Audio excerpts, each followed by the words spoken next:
Hi എല്ലാവർക്കും നമസ്കാരം. നമ്മുടെ പുതിയൊരു വ്ളോഗിലേക്ക് എല്ലാവർക്കും സ്വാഗതം. എല്ലാവരും സുഖമായിട്ട് ഇരിക്കുമല്ലേ? ഞങ്ങളിവിടെ സുഖമായിട്ട് ഇരിക്കുന്നു. ഇത് സാറ്റർഡേ എടുത്തിട്ടുള്ള വീഡിയോ ആണ്. അപ്പോൾ രാവിലെ ഇന്ന് ആമിക്ക് എക്സാം ഉള്ള ദിവസമായിരുന്നു. അവർക്കിപ്പോൾ മിഡ് ടൈം എക്സാം നടക്കുന്നുണ്ട്. ഇപ്പോൾ സാറ്റർഡേ കൊണ്ട് എക്സാമൊക്കെ തീരും. അങ്ങനെ അവൾ രാവിലെ സ്കൂളിലേക്ക് പോയിട്ടുണ്ട്. ഉച്ചയ്ക്ക് ഒരു 12:30 ആകുമ്പോഴത്തേനും വരും. അതിന് മുന്നേ തന്നെ ഞാൻ ലഞ്ചൊക്കെ ചെയ്ത് വയ്ക്കാമെന്ന് വിചാരിച്ചു. സാധാരണ ദിവസങ്ങളിലാണെന്നുണ്ടെങ്കിൽ സാധാരണ വർക്കിംഗ് ഡേയ്സിൽ വീക്ക് ഡേയ്സിൽ ഞാൻ രാവിലെ തന്നെ ലഞ്ചും ബ്രേക്ക്ഫാസ്റ്റും ഒക്കെ ചെയ്യുന്നതാണ്. പക്ഷേ ഇന്നിപ്പോൾ ഞാൻ അവൾക്ക് ഉച്ചയ്ക്ക് വരുമല്ലോ, അതുകൊണ്ട് തന്നെ പിന്നെ ലേറ്റായിട്ട് ചെയ്യാമെന്ന് ഓർത്തു. അങ്ങനെ രാവിലത്തെ കഴിച്ചതിന് ശേഷമുള്ള പാത്രങ്ങളൊക്കെ ഒന്ന് വാഷ് ചെയ്യാമെന്ന് വിചാരിച്ചിട്ട് കിച്ചണിലേക്ക് വന്നപ്പോഴത്തേനും ഉണ്ട് നമ്മുടെ വിംജലൊക്കെ തീർന്നു പോയിട്ടുണ്ട്. അതൊക്കെ ഒന്ന് കൈയോടെ തന്നെ എടുത്തൊന്ന് റീഫിൽ ചെയ്ത് വെച്ചിട്ടുണ്ട്. പിന്നെ ഇന്ന് സ്പെഷ്യലായിട്ട് ഹസ്ബൻഡ് ചിക്കൻ മേടിച്ചുകൊണ്ട് വരാമെന്ന് പറഞ്ഞിട്ടുണ്ട്. അപ്പോൾ ഇന്ന് വീക്കെൻഡ് ആണല്ലോ, അതുകൊണ്ട് തന്നെ ഞങ്ങൾ സാറ്റർഡേ ആണ് മീനും ഫിഷും ഒക്കെ മേടിക്കുന്നത്. സാറ്റർഡേ നൈറ്റ് മേടിക്കും, എന്നിട്ട് സൺഡേ രാവിലെയാണ് കറി വയ്ക്കുന്നത്. അപ്പോൾ നമ്മൾ സൺഡേ പുറത്ത് പോകാനൊന്ന് പ്ലാൻ ചെയ്യുന്നുണ്ട്. അതുകൊണ്ട് എന്തായാലും സാറ്റർഡേ ചിക്കൻ മേടിക്കാമെന്ന് വിചാരിച്ചു. ഞങ്ങൾ വല്ലപ്പോഴാണ് ചിക്കനൊക്കെ മേടിക്കുന്നത് കേട്ടോ, എപ്പോഴും അങ്ങനെ വാങ്ങാറില്ല. പിന്നെ നമ്മുടെ ഈ ഒരു ചെറിയൊരു ഭരണി ഉണ്ടായിരുന്നില്ലേ, ഇതിൽ ഞാൻ നേരത്തെ പനിക്കൂർക്കയാണ് വെച്ചിട്ട് ഉണ്ടായിരുന്നത്. പക്ഷേ ആ പനിക്കൂർക്കയാണെന്നുണ്ടെങ്കിൽ വാടിപ്പോയി. ഇവിടെ ശരിക്കും സൺലൈറ്റ് കിട്ടുന്നൊരു സ്ഥലമല്ലല്ലോ, അതുകൊണ്ട് ഞാൻ പിന്നീട് 10 മണി കൊണ്ട് വെച്ചിട്ടുണ്ട്. ഇതും വളരുമെന്ന് അറിയത്തില്ല. എന്തായാലും സൺലൈറ്റ് കിട്ടാത്തത് കൊണ്ട് അതിൻ്റേതായ ബുദ്ധിമുട്ട് ചെടികൾക്കുണ്ട്. വെച്ച് നോക്കാം, വളരുന്നെങ്കിൽ വരട്ടെ എന്ന് വിചാരിച്ചിട്ട് കൊണ്ടുവന്ന് 10 മണിയൊന്ന് കൊണ്ടുവന്ന് ഒടിച്ച് കുത്തി വെച്ചേക്കുന്നതാണ്. ഇതിനിടയിൽ ഹസ്ബൻഡ് ചിക്കനൊക്കെ മേടിച്ചുകൊണ്ട് വന്നിട്ടുണ്ട്. അതൊക്കെ ഒന്ന് കഴുകുന്നുണ്ട്. അപ്പോൾ ഞാൻ എപ്പോഴും ഇതുപോലെ ലെമൺ ജ്യൂസ് അല്ലെങ്കിൽ വിനാഗിരി പിന്നെ കുറച്ച് മഞ്ഞൾപ്പൊടി ഇത്രയും കൂടി ഇട്ടിട്ടാണ് ചിക്കൻ എപ്പോഴും കഴുകുന്നത്. ഒരു അരമണിക്കൂർ അല്ലെങ്കിൽ 1 മണിക്കൂറൊക്കെ ഞാൻ ഇങ്ങനെ തന്നെ ഈ വെള്ളത്തിലിട്ട് വെച്ചേക്കുവേ. ആദ്യം ഒരു 3-4 വെള്ളത്തിലൊന്ന് കഴുകി ക്ലീൻ ചെയ്തെടുത്തതിന് ശേഷം ഇതുപോലെ വിനാഗിരിയും മഞ്ഞൾപ്പൊടിയും കൂടെ ഇട്ടിട്ട് കുറച്ച് നേരം വെച്ചേക്കും. ഒരു അരമണിക്കൂറൊക്കെ വെച്ചേക്കുമ്പോൾ തന്നെ അതിനകത്തെ അഴുക്കൊക്കെ ഒന്ന് പോയി കിട്ടും. 2 ഇതായിട്ടാണ് മേടിച്ചത്. കുറച്ച് നമുക്ക് ബിരിയാണിക്കും പിന്നെ കുറച്ച് ഫ്രൈ ചെയ്യാനും വേണ്ടിയിട്ടാണ് മേടിച്ചത്. ബോൺലെസ് ചിക്കനും ബോൺ ചിക്കനും ആണ് മേടിച്ചത്. ബോൺലെസ് ആണ് നമ്മൾ ഫ്രൈ ചെയ്യാനായിട്ട് പോകുന്നത്. പിന്നെ ലെഗ് പീസൊക്കെ ഉള്ളത് നമ്മൾ ബിരിയാണിക്ക് എടുക്കാമെന്ന് വിചാരിച്ചു കേട്ടോ. പിന്നെ ഇതിനിടയിൽ ഞാൻ ബിരിയാണിക്ക് വേണ്ടുന്ന റൈസൊക്കെ ഒന്ന് വെള്ളത്തിലിടുന്നുണ്ട്. ഇപ്പോൾ ഞാൻ സാധാരണ നിങ്ങൾക്കറിയാമല്ലോ, ഞാൻ ചെന്നൈ ബിരിയാണിയാണ് വെക്കുന്നത്. അങ്ങനെ വെച്ചാലാണ് ആമി കഴിക്കുള്ളൂ. എനിക്കും അത് തന്നെയാണ് കേട്ടോ ഇഷ്ടം. എനിക്ക് നാട്ടിലത്തെ ബിരിയാണി ഇഷ്ടമില്ല, ഹസ്ബൻഡിന് ഒട്ടും ഇഷ്ടമില്ല. അപ്പോൾ ഞങ്ങൾ കൂടുതലും ഇവിടെ ചെന്നൈയിലെ ബിരിയാണിയാണ് വെക്കുന്നത്. എനിക്ക് അതാണ് വെക്കാനും അറിയാവുന്നത് കേട്ടോ. അതിന് വേണ്ടുന്ന സവോളയും തക്കാളിയും എല്ലാം ഞാനൊന്ന് കട്ട് ചെയ്തെടുത്തു. പിന്നെ ഇതിന് വേണ്ടിയിട്ട് മെയിനായിട്ട് പുതിനയിലയും മല്ലിയിലയാണ് വേണ്ടത്. അതൊക്കെ ഞാനൊന്ന് മിക്സിയിൽ അരച്ചെടുക്കാമെന്ന് ഓർത്തു. സാധാരണ ഞാനിതുപോലെ ഇങ്ങനെ മുഴുവനായിട്ടാണ് ഇടുന്നത്. അപ്പോൾ ആമിക്കിപ്പോൾ ഇങ്ങനെ ഈ പുതിനയിലയും മല്ലിയിലയൊക്കെ ഇങ്ങനെ മുഴുവനായിട്ട് ഇങ്ങനെ കിടക്കുന്ന കാണുമ്പോഴത്തേനും അവൾ കഴിക്കത്തില്ല കേട്ടോ. അതുകൊണ്ട് അരച്ച് ചേർക്കാമെന്ന് വിചാരിച്ചു. അരച്ച് ചേർക്കുമ്പോഴത്തേനും നല്ലൊരു ടേസ്റ്റും ആയിരിക്കും. വേണമെന്നുണ്ടെങ്കിൽ ഈ ഒരു സമയത്ത് ഇഞ്ചിയും വെളുത്തുള്ളിയും കൂടി ഇതിനോടൊപ്പം തന്നെ ഇട്ട് അരച്ച് ചേർക്കാം. ഞാനിപ്പോൾ പുതിനയിലയും മല്ലിയിലയും മാത്രമാണ് ഒരു കൈപ്പിടി അളവിനാണ് എടുത്തിട്ടുള്ളത്. എല്ലാം കൂടി ഒന്ന് സെറ്റ് ചെയ്ത് വെച്ചിട്ടുണ്ട്. അപ്പോൾ ഞാൻ എപ്പോഴും കുക്കിംഗ് ചെയ്യുന്നതിന് തൊട്ട് മുന്നേ തന്നെ എല്ലാം ഒന്ന് റെഡിയാക്കി നമ്മുടെ കൗണ്ടർ ടോപ്പിൽ വെച്ചേക്കും കേട്ടോ. ഇല്ലാന്നുണ്ടെങ്കിൽ നമുക്ക് ഭയങ്കര ബുദ്ധിമുട്ടായിരിക്കും. പിന്നീട് നമുക്ക് സാധനങ്ങളൊക്കെ എടുക്കാൻ വേണ്ടിയിട്ട് തപ്പി നടക്കേണ്ട ആവശ്യമില്ല. പെട്ടെന്ന് തന്നെ പണികളാവാൻ വേണ്ടിയിട്ടാണ് ഇങ്ങനെ ചെയ്യുന്നത്. പിന്നെ ഞാൻ ചിക്കൻ ഒന്ന് മാരിനേറ്റ് ചെയ്ത് വെക്കുന്നുണ്ട്, ഫ്രൈ ചെയ്യാൻ വേണ്ടിയിട്ടാണ്. മുളക് പൊടി, മഞ്ഞൾപ്പൊടി, ഗരം മസാല, പിന്നെ എൻ്റെ അടുത്തിപ്പോൾ ഗരം മസാല ഇല്ലാത്തത് കൊണ്ട് ഞാനിപ്പോൾ കുറച്ച് പെരിഞ്ജീരകം ഒന്ന് ചൂടാക്കിയിട്ട് പൊടിച്ചെടുത്തു. അതിൻ്റെ പൊടിയും പിന്നെ മഞ്ഞളും ഉപ്പും കുറച്ച് ലെമൺ ജ്യൂസും കൂടി ഇട്ടിട്ട് നന്നായിട്ടൊന്ന് മിക്സ് ചെയ്തെടുക്കുന്നുണ്ട്. ലെമൺ ജ്യൂസ് ഇല്ലെങ്കിൽ തൈര് ചേർത്താലും മതി. ഞാൻ ആദ്യമേ തന്നെ ചിക്കൻ ഫ്രൈ ചെയ്യാൻ വേണ്ടിയിട്ടൊന്ന് മാരിനേറ്റ് ചെയ്ത് വെച്ചു. അതവിടെ ഇരിക്കട്ടെ. അതിനിടയിൽ നമുക്ക് ബിരിയാണി ഒന്ന് ചെയ്യാം.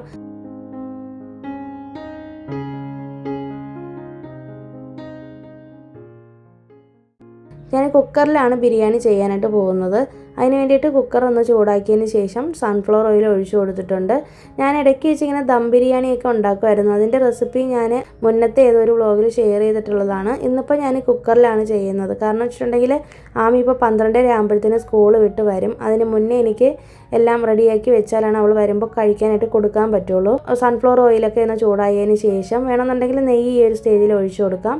മുഴുവൻ ഗരം മസാല എല്ലാം ഇട്ട് കൊടുത്തു. അതിനുശേഷം ഒരു സവാളയുടെ പകുതി സ്ലൈസ് ചെയ്തതും പിന്നെ 2 പച്ചമുളക്, കുറച്ച് ഇഞ്ചി വെളുത്തുള്ളി ചതച്ചതും കൂടി ചേർത്ത് കൊടുത്തിട്ടുണ്ട്. ഇഞ്ചി വെളുത്തുള്ളി പേസ്റ്റ് ചേർത്താലും മതി, ഞാനിപ്പോൾ ചതച്ചാണ് ചേർത്തത്. പിന്നെ കുറച്ച് ഉപ്പും കൂടി ഇട്ടിട്ട് പെട്ടെന്ന് തന്നെ ഒന്ന് വഴറ്റിയെടുക്കുന്നുണ്ട്. സവാളയൊക്കെ ഒന്ന് വഴണ്ട് വന്നിട്ടുണ്ട്. ഇനി നമ്മൾ ഇതിലേക്ക് പൊടികളാണ് ചേർത്ത് കൊടുക്കുന്നത്. നമ്മുടെ ചെന്നൈ ബിരിയാണിക്ക് മെയിനായിട്ട് മഞ്ഞൾപ്പൊടി, മുളക് പൊടി, കാശ്മീരി മുളക് പൊടി, കുരുമുളക് പൊടി ഇത്രയാണ് ചേർക്കുന്നത്. ഗരം മസാലയും കൂടി ചേർത്ത് കൊടുക്കണം. ഞാനിപ്പോൾ പെരിഞ്ജീരകം പൊടിച്ചതാണ് ചേർക്കുന്നത്. എൻ്റെ അടുത്ത് ഇപ്പോൾ ഗരം മസാല ഇല്ലാന്നുണ്ടെങ്കിൽ പുറത്തുനിന്ന് മേടിക്കുന്ന മസാല ചേർത്ത് കൊടുക്കുക. ഞാനങ്ങനെ അധികം പുറത്തെ മസാല യൂസ് ചെയ്യാറില്ല, വീട്ടിൽ തന്നെയാണ് ഗരം മസാലയൊക്കെ പൊടിച്ചെടുക്കുന്നത്. പിന്നെ ഒരു വലിയ തക്കാളി സ്ലൈസ് ചെയ്തും കൂടി ചേർത്ത് കൊടുത്തിട്ട് നല്ല പേസ്റ്റ് ആവുന്നിടത്തേക്ക് ഒന്ന് വഴറ്റിയെടുത്തു. അതിനുശേഷം അതിലേക്ക് കുറച്ച് തൈര്, ഒരു 1.5 ടേബിൾ സ്പൂണോളം തൈര് ചേർത്ത് കൊടുത്തു. പിന്നെ അതിനുശേഷം നമ്മൾ നേരത്തെ അരച്ച് വെച്ചിരുന്ന ആ ഒരു മല്ലി പുതിന പേസ്റ്റും കൂടി ചേർത്ത് കൊടുക്കുന്നുണ്ട്. അപ്പോൾ ഇതെല്ലാം കൂടി കിടന്ന് നന്നായിട്ട് എണ്ണയിലൊന്ന് വഴണ്ട് വരണം, എണ്ണയൊക്കെ ഒന്ന് പിരിഞ്ഞ് വരണം. മാത്രമല്ല അതിൻ്റെ പച്ചമണമൊക്കെ ഒന്ന് പോയി കിട്ടണം. അതിന് ശേഷമാണ് നമ്മളിതിലേക്ക് ചിക്കൻ ചേർത്ത് കൊടുക്കുന്നത്. ഞാനിപ്പോൾ 1/2 കിലോയിൽ താഴെയാണ് ചിക്കൻ എടുത്തിരിക്കുന്നത്. ലെഗ് പീസും കൂടെ ചേർത്തിട്ടാണ് എടുത്തിരിക്കുന്നത്. നമ്മൾ നേരത്തെ കഴുകി ക്ലീൻ ചെയ്തൊക്കെ വെച്ചിട്ടുണ്ടായിരുന്ന ചിക്കനാണ്. പിന്നെ ഇതിലേക്ക് ആവശ്യത്തിന് ഉപ്പ് ചേർത്ത് കൊടുക്കുന്നുണ്ട്. നമ്മൾ എപ്പോഴും ബിരിയാണിയൊക്കെ ഇതുപോലെ ഉണ്ടാക്കുന്ന സമയത്ത് സാധാരണ നമ്മൾ ഉപ്പ് ചേർക്കുന്നതിനേക്കാളും കുറച്ചധികം ചേർത്താലാണ് ലാസ്റ്റ് റൈസും എല്ലാം കൂടിയൊക്കെ ഒന്ന് വെന്ത് കിട്ടുമ്പോഴത്തേന് കറക്റ്റ് പാകത്തിന് ഉപ്പ് കിട്ടുള്ളൂ. അതുകൊണ്ട് തന്നെ കുറച്ച് കൂടുതൽ ഉപ്പ് ഞാൻ ചേർത്ത് കൊടുത്തു. പിന്നെ അതിന് ശേഷം ഈ ഇറച്ചി ഇട്ട് കൊടുത്തതിന് ശേഷം ഈ ചിക്കൻ ഇട്ട് കൊടുത്ത് വഴറ്റിയതിന് ശേഷം അതിലേക്ക് നമ്മൾ കഴുകി വെച്ചിരുന്ന ബിരിയാണി റൈസ് ഞാൻ ഇന്ന് എടുത്തിരിക്കുന്നത് കൈമ റൈസാണ്. അത് ഒരു 1.5 ഗ്ലാസ് എടുത്തിട്ടുണ്ടായിരുന്നു. നന്നായിട്ട് കഴുകിയതിന് ശേഷം ഒരു 20 മിനിറ്റ് വെള്ളത്തിലിട്ടിരുന്നാൽ മതി കേട്ടോ. അരി ഇതിലേക്ക് ചേർത്ത് കൊടുത്തതിന് ശേഷം നന്നായിട്ടൊന്ന് വഴറ്റിയെടുക്കുന്നുണ്ട്. അപ്പോൾ ഈ അരി ഇതിനകത്ത് കിടന്ന് നന്നായിട്ടൊന്ന് റോസ്റ്റ് ചെയ്തെടുക്കുക. അതിന് ശേഷമാണ് വെള്ളം ചേർക്കേണ്ടത്. എന്നാലാണ് നമ്മുടെ ബിരിയാണിക്ക് നല്ലൊരു ടേസ്റ്റ് കിട്ടുള്ളൂ. ചിലരാണെങ്കിൽ അരി ചേർത്താൽ ഉടനെ തന്നെ പെട്ടെന്ന് തന്നെ വെള്ളം ചേർത്ത് കൊടുക്കാറുണ്ട്. ഞാനിപ്പോൾ 2.25 ഗ്ലാസ് വെള്ളമാണ് ചേർത്ത് കൊടുത്തിട്ടുള്ളത് 1.5 ഗ്ലാസ് അരിക്ക്. 1 ഗ്ലാസ് അരിക്ക് 1.5 ഗ്ലാസ് വെള്ളമാണ്. അങ്ങനെ നോക്കുമ്പോൾ 2.25 ഗ്ലാസ്സാണ് 1.5 ഗ്ലാസ് അരിക്ക് വെള്ളം ചേർക്കുന്നത്. ഇനി അതിലേക്ക് ലെമൺ ജ്യൂസും കൂടി ചേർത്ത് കൊടുത്തു. ഒരു ഹാഫ് നാരങ്ങയുടെ ജ്യൂസ് ഒന്ന് ചേർത്ത് കൊടുത്തു. പിന്നെ കുറച്ച് അധികം തന്നെ ഉപ്പ് ചേർത്ത് കൊടുത്തു. അവസാനമായിട്ട് ഇതിലേക്ക് നല്ലൊരു ഫ്ലേവർ കിട്ടാനായിട്ട് ഇതിലേക്ക് കുറച്ച് പെരിഞ്ജീരകം കൂടി ചേർത്ത് കൊടുക്കുന്നുണ്ട്. ഇല്ലാന്നുണ്ടെങ്കിൽ ഗരം മസാല ചേർത്ത് കൊടുക്കുക. അപ്പോൾ ഈ ഒരു സ്റ്റേജിൽ മസാല ചേർക്കുമ്പോൾ നല്ല ടേസ്റ്റ് ആയിരിക്കും ബിരിയാണി ലാസ്റ്റ് നമ്മൾ ഓപ്പൺ ചെയ്ത് നോക്കുമ്പോൾ. ഇനി നമ്മൾ മീഡിയം ഫ്ലെയിമിലിട്ടിട്ട് 2 വിസിലാണ് കേൾപ്പിക്കുന്നത്. അപ്പോഴത്തേനും ഇതൊന്ന് റെഡിയാവുന്നതിനിടയിൽ തന്നെ ഞാൻ ബാക്കിയുള്ള സാധനങ്ങളൊക്കെ ഒന്ന് അടുക്കി വയ്ക്കാമെന്ന് വിചാരിച്ചു. കൗണ്ടർ ടോപ്പൊക്കെ ആകെ വൃത്തികേടായിട്ട് കിടക്കുവാണ്. നമ്മൾ എന്ത് കുക്കിംഗ് ചെയ്താലും കൈയോടെ തന്നെ ആ ഒരു കൗണ്ടർ ടോപ്പും കൂടി ക്ലീൻ ചെയ്ത് ഇട്ടിട്ട് പോവുകയാണെന്നുണ്ടെങ്കിൽ നല്ല നീറ്റായിട്ട് നമ്മുടെ കിച്ചൺ കിടക്കുകയും ചെയ്യും. പിന്നെ നമ്മൾ കുക്കിംഗ് എല്ലാം കഴിഞ്ഞിട്ട് പിന്നീട് നമ്മൾ ഇതിന് വേണ്ടിയിട്ട് സമയം ചിലവാക്കേണ്ടിയും വരില്ല. അതുകൊണ്ട് തുടക്കത്തിൽ തന്നെ നമ്മൾ ക്ലീനിങ്ങും കൂടി അങ്ങ് ചെയ്ത് പോവുകയാണെങ്കിൽ ഈസി ആയിരിക്കും. അത് നമ്മൾ ശീലിച്ച് കഴിഞ്ഞാൽ നമുക്ക് ഈസി ആയിട്ട് തോന്നുന്ന കാര്യമാണ് കേട്ടോ. ഞാൻ അങ്ങനെയാണ് നേരത്തെ ചെയ്തുകൊണ്ടിരുന്നത്. മാത്രമല്ല എനിക്ക് കിച്ചൺ നല്ല ക്ലീനായിട്ട് കിടന്നാലാണ് ജോലികളൊക്കെ സ്പീഡിന് ചെയ്യാനും തോന്നുള്ളൂ. അല്ലാന്നുണ്ടെങ്കിൽ ഭയങ്കരമായിട്ട് സ്ലോ ആവും. പിന്നെ ആകെ ഭയങ്കരമായിട്ടൊരു ബുദ്ധിമുട്ട് തോന്നും. പിന്നെ പാത്രങ്ങളൊക്കെ കൈയോടെ തന്നെ കഴുകി വയ്ക്കാനും ശ്രമിക്കാറുണ്ട്. പിന്നെ ഞാൻ ഇതിന് വേണ്ടിയിട്ട് സൈഡ് ഡിഷായിട്ടിപ്പോൾ കുക്കുംബറും കൂടി ചേർത്തിട്ടുള്ള സലാഡാണ്. അതിന് വേണ്ടിയിട്ട് സാലഡ് കുക്കുംബർ ഉണ്ടല്ലോ, അത് എടുത്തിട്ടുണ്ട്. അത് 2 എടുത്തു. നല്ല രീതിയിലൊന്ന് ചെറുതായിട്ടൊന്ന് സ്ലൈസ് ചെയ്തെടുത്തു. അതേപോലെ തന്നെ സവാളയും ഒരു മീഡിയം സൈസ് സവാളയും കൂടി സ്ലൈസ് ചെയ്ത് ചെറുതായിട്ട് പൊടിയായിട്ട് നുറുക്കിയതും പിന്നെ കുറച്ച് തൈരും കുറച്ച് 1-2 പച്ചമുളകും കൂടി ഇട്ടിട്ട് ഒന്ന് ഉപ്പിട്ട് മിക്സ് ചെയ്ത് എടുത്ത് വെച്ചിട്ടുണ്ട്.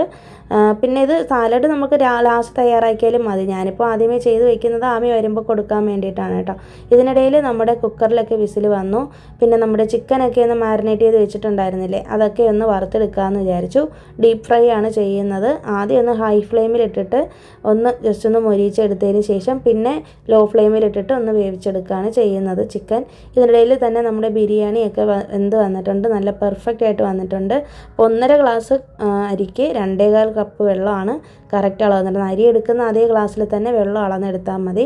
നമ്മുടെ ചിക്കനൊക്കെ കറക്റ്റായിട്ട് തന്നെ വെന്ത് വന്നിട്ടുണ്ട്. ഞാൻ മുന്നേക്കെ ആണെങ്കിൽ ചിക്കൻ ബിരിയാണി ഉണ്ടാക്കുമ്പോൾ ഒരൊറ്റ വിസിലാണ് കേൾപ്പിച്ചുകൊണ്ടിരുന്നത്. പക്ഷേ ഈ കൈമ റൈസിന് നമ്മൾ 2 വിസിൽ കേൾപ്പിച്ചാലാണ് അത് കറക്റ്റായിട്ട് വെന്ത് കിട്ടുള്ളൂ. അതുകൊണ്ട് തന്നെ ഞാനിപ്പോൾ 2 വിസിൽ കേൾപ്പിക്കാറുണ്ട്. മീഡിയം ഫ്ലെയിമിലിട്ടിട്ടാണ് കേൾപ്പിക്കുന്നത്. പിന്നെന്താ നമ്മുടെ ചിക്കൻ ഫ്രൈ ചെയ്യുന്ന സമയത്ത് ഒരു മീഡിയം, അതായത് ഒന്ന് ഹാഫ് കുക്കൊക്കെ ആവുന്ന സമയത്ത് ഇതിലേക്ക് ഞാൻ കറിവേപ്പിലയും കൂടി ഇതുപോലെ ഇട്ട് കൊടുക്കാറുണ്ട്. നല്ല ഫ്ലേവർ ആയിരിക്കും. ഇതുപോലെ നിങ്ങൾ ചിക്കൻ ഒന്ന് ഫ്രൈ ചെയ്ത് നോക്കണം. ചിക്കൻ ആണെങ്കിലും മീനാണെങ്കിലും ഒക്കെ അതൊന്നൊരു ഹാഫ് കുക്ക് ആവുന്ന സമയത്ത് അതിലേക്ക് കറിവേപ്പിലയും കൂടെ ഇട്ട് വറുത്തെടുക്കുമ്പോഴത്തേനും നല്ല ടേസ്റ്റ് ആയിരിക്കും. പിന്നെ ഇതിനിടയിൽ നമുക്കൊരു പാഴ്സൽ വന്നിട്ടുണ്ടായിരുന്നു. ഞാൻ നമ്മുടെ വീട്ടിൽ വെക്കാൻ വേണ്ടിയിട്ടൊരു കുറച്ച് ഒക്കെ സാധനങ്ങൾ ഓർഡർ ചെയ്തിട്ടുണ്ടായിരുന്നു. അതിലൊന്നാണിത്, പോസിറ്റീവ് കോഡ്സ് ഉണ്ടല്ലോ, അതാണ് ഇത്. ഞാൻ മീഷോയിൽ നിന്നാണ് എടുത്തിട്ടുള്ളത്. നമ്മുടെ വീട്ടിലൊന്ന് ഹാങ് ചെയ്യാൻ വേണ്ടിയിട്ടാണ് കേട്ടോ. അത്രയാണ് അന്നത്തെ വീഡിയോ. പിന്നെ സൺഡേ രാവിലെയാണ് വീഡിയോ എടുത്തിട്ടുള്ളത്.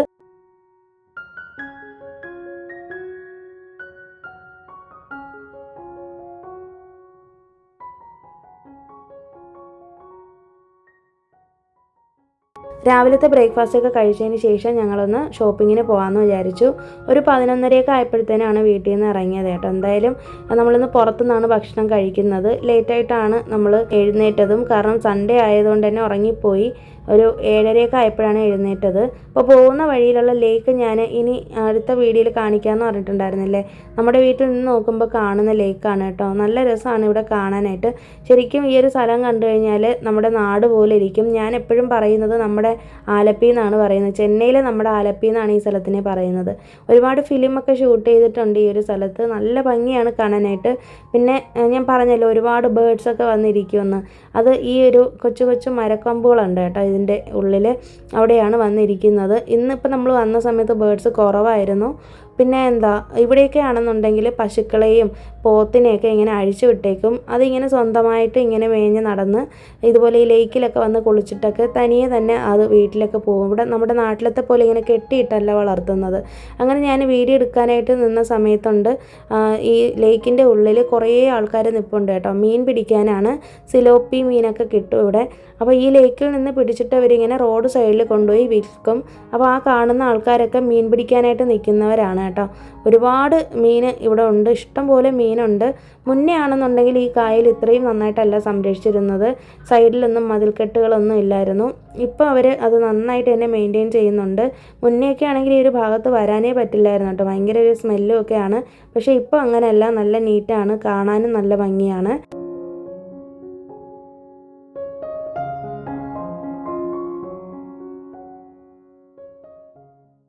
അങ്ങനെ കുറച്ച് നേരം അവിടെ നിന്ന് വീഡിയോ ഒക്കെ എടുത്തതിന് ശേഷം നേരെ ഞങ്ങൾ ഭക്ഷണം കഴിക്കാനായിട്ടൊരു ഹോട്ടലിലേക്ക് കയറിയിട്ടുണ്ട്. അപ്പോൾ എനിക്കും ആമിക്കും നോൺ വെജ് മീൽസും ഹസ്ബൻഡിന് ബിരിയാണിയാണ് ഓർഡർ ചെയ്തിട്ടുണ്ടായിരുന്നത്. ഞങ്ങൾ അവിടെ നിന്ന് ഭക്ഷണം കഴിച്ചതിന് ശേഷം നേരെ ഡിമാർട്ടിലേക്കാണ് വന്നിട്ടുള്ളത്. അപ്പോൾ നിങ്ങൾക്ക് എൻ്റെ വീഡിയോ ആദ്യം മുതൽ കാണുന്നവരാണെങ്കിൽ അറിയാമായിരിക്കുമല്ലോ. ഞങ്ങൾ ഒരു 6 മാസത്തിലൊരിക്കൽ ഡിമാർട്ടിൽ വന്ന് ഷോപ്പിംഗ് ചെയ്യാറുണ്ട്. അപ്പോൾ എനിക്ക് എന്തെങ്കിലുമൊക്കെ വീട്ടാവശ്യത്തിനുള്ള സാധനങ്ങൾ ഇങ്ങനെ ബക്കറ്റ് ലിസ്റ്റ് പോലെ എഴുതിയിട്ടേക്കും. ഹസ്ബൻഡിനോട് പറയുമ്പോൾ ഇതുപോലെ ഒരു 6 മാസം കഴിയുമ്പോഴത്തേനും എനിക്ക് ഇങ്ങനെ മേടിച്ച് തരാറുണ്ട് കേട്ടോ. അപ്പോൾ ഞാൻ ആഗ്രഹിക്കുന്ന കുറേ സാധനങ്ങൾ ഇതുപോലെ എഴുതി ഇട്ടേക്കും. ചിലപ്പോൾ ഞാൻ ഫോണിൽ നോട്ട്സ് ആയിട്ടായിരിക്കും ഇത് ടൈപ്പ് ചെയ്ത് ഇട്ടേക്കുന്നത്, മറന്നു പോകാതിരിക്കാനായിട്ട്. എന്നിട്ട് ക്യാഷ് വരുന്ന സമയത്ത് ഞങ്ങൾ പോയി എടുക്കുകയാണ് ചെയ്യുന്നത്. ഒരു സാധനവും ഞാനങ്ങനെ ആഗ്രഹിച്ചാൽ അപ്പം തന്നെ വേണമെന്ന് വാശി പിടിക്കുന്ന ആളൊന്നും അല്ല കേട്ടോ. പിന്നെ ഹസ്ബൻഡ് എനിക്ക് എന്ത് പറഞ്ഞാലും മേടിച്ചും തരും. പിന്നെ കുറച്ച് വെയിറ്റ് ചെയ്ത് നമ്മൾ ഏതൊരു സാധനവും വാങ്ങുമ്പോൾ അതിൻ്റെ ഒരു സന്തോഷം ഒന്ന് വേറെ തന്നെയാണല്ലോ. പിന്നെ ഡിമാർട്ടിൽ വരുമ്പോഴത്തേനും ഒരു പ്രത്യേകത എന്ന് പറയുന്നത് നല്ല റേറ്റ് കുറവാണ്.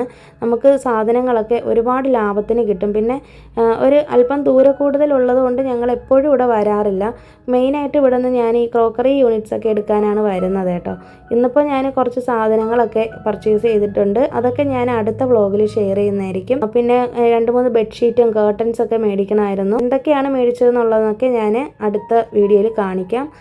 പിന്നെ അങ്ങനെ ഞങ്ങൾ ഷോപ്പിംഗ് എല്ലാം കഴിഞ്ഞതിന് ശേഷം അവിടെ നിന്ന് ഇറങ്ങിയപ്പോഴത്തേനും ഉണ്ട് ഒരു 5:30 ആയി. പിന്നെ നമ്മൾ നേരെ ശരവണയിലോട്ടൊന്ന് പോകുന്നുണ്ട്. നമുക്ക് വേറെ 2-3 സാധനങ്ങളും കൂടി ഒന്ന് പർച്ചേസ് ചെയ്യാനുണ്ട്. അതായത് ഇവിടെ കിട്ടാത്ത സാധനങ്ങൾ ഞങ്ങൾ ശരവണയിൽ നിന്ന് എടുക്കാമെന്ന് വിചാരിച്ചു കേട്ടോ. പിന്നെ ഡിമാർട്ടിലൊരു പ്രശ്നമെന്ന് പറയുന്നത് നമ്മൾ കവറ് വീട്ടിൽ നിന്ന് കൊണ്ടുപോകുന്നതാണ് എപ്പോഴും നല്ലത്. കാരണം അവിടെ നിന്ന് കവറ് മേടിക്കണമെന്നുണ്ടെങ്കിൽ എക്സ്ട്രാ ക്യാഷ് കൊടുക്കേണ്ടി വരും. അത്യാവശ്യം നല്ല റേറ്റാണ് അവരുടെ ആ ഒരു ഷോപ്പിംഗ് ബാഗിന് മേടിക്കുന്നത്. അതുകൊണ്ട് തന്നെ ഞങ്ങൾ വീട്ടിൽ നിന്ന് ബാഗ് കൊണ്ടുപോകാറുണ്ട്. പക്ഷേ എന്നാലും ബിഗ് ഷോപ്പർ കൊണ്ടുപോയിട്ടും എനിക്ക് സ്ഥലം തികഞ്ഞില്ലായിരുന്നു. പിന്നെ ഞങ്ങൾ സെപ്പറേറ്റ് ആയിട്ട് വീണ്ടും അവിടെ നിന്ന് മേടിക്കുകയുണ്ടായി. അപ്പോൾ നിങ്ങൾ ഡിമാർട്ടിൽ ഷോപ്പിംഗ് ചെയ്തിട്ടുള്ളവരാണെങ്കിൽ അറിയാമായിരിക്കുമല്ലോ. ഞങ്ങൾ ഇതുപോലെ ആദ്യമൊക്കെ ഞങ്ങൾക്ക് ഇങ്ങനെ ഒരുപാട് അബദ്ധം പറ്റിയിട്ടുണ്ട്. കാരണം അവിടെ നിന്ന് തരുന്ന കവറാണെങ്കിൽ ചെറുതുമായിരിക്കും, നമുക്ക് 3-4 എണ്ണം മേടിക്കേണ്ടി വരും. അപ്പോൾ അതിൻ്റെ ക്യാഷ് നമ്മൾ എക്സ്ട്രാ കൊടുക്കുന്ന പോലെ തോന്നാറുണ്ട്. അതുകൊണ്ട് ഇപ്പോൾ ഞങ്ങൾ വീട്ടിൽ നിന്ന് തന്നെ കവർ കൊണ്ടുപോകും. പിന്നെ പോകുന്ന വഴിക്ക് തന്നെ തൊട്ടടുത്ത് തന്നെ ഉള്ളൊരു ജ്യൂസ് ഷോപ്പുണ്ട് കേട്ടോ. ഇതൊരു മാളും കൂടിയാണ്. ഗ്രൗണ്ട് ഫ്ലോറിലാണ് നമ്മുടെ ഡിമാർട്ട് ഇരിക്കുന്നത്. ഇവിടെ തിയേറ്ററൊക്കെ ഉണ്ട് ഈ മാളിൽ. പിന്നെ ഇതിൻ്റെ തൊട്ട് പുറകിലായിട്ട് കുറേ അധികം കഫറ്റീരിയയും അങ്ങനത്തെ കടകളൊക്കെ ഉണ്ട് കേട്ടോ. അപ്പോൾ ഞങ്ങൾ ഇവിടെ നിന്ന് ഒരു ഷോപ്പിൽ കയറിയിട്ട് ജ്യൂസ് കുടിക്കാമെന്ന് വിചാരിച്ചു. മൊജിറ്റോ ആണ് ഓർഡർ ചെയ്തിട്ടുണ്ടായിരുന്നത്. എനിക്കും ആമിക്കും ഗ്രേപ്സും ഹസ്ബൻഡിന് ബ്ലൂബെറിയാണ് എടുത്തിട്ടുണ്ടായിരുന്നത്. അങ്ങനെ ഞങ്ങൾ മൊജിറ്റയൊക്കെ കുടിച്ചിട്ട് ഇവിടെ നിന്ന് നേരെ ശരവണയിലേക്ക് പോയിട്ടുണ്ട്. അങ്ങനെ ഞങ്ങൾ ഈ ഒരു അലമാര എടുക്കാനാണ് വന്നിട്ടുള്ളത്. പിന്നെ കുറച്ച് സാധനങ്ങളും കൂടി ശരവണയിൽ നിന്നൊക്കെ മേടിച്ചിട്ടുണ്ട് കേട്ടോ. അതൊക്കെ ഞാൻ അടുത്ത വീഡിയോയിൽ കാണിക്കാം. എന്തൊക്കെയാണ് നമ്മൾ പർച്ചേസ് ചെയ്തത് എന്നുള്ളതൊക്കെ അടുത്ത വീഡിയോയിൽ ആയിട്ട് വരാം. അപ്പോൾ ഇത്രയൊക്കെയുള്ളൂ ഇന്നത്തെ വീഡിയോയിലെ വിശേഷങ്ങൾ. പുതിയൊരു വീഡിയോ ആയിട്ട് നമുക്ക് വീണ്ടും കാണാം. അതുവരേക്കും എല്ലാവർക്കും ബൈ. Thanks for watching.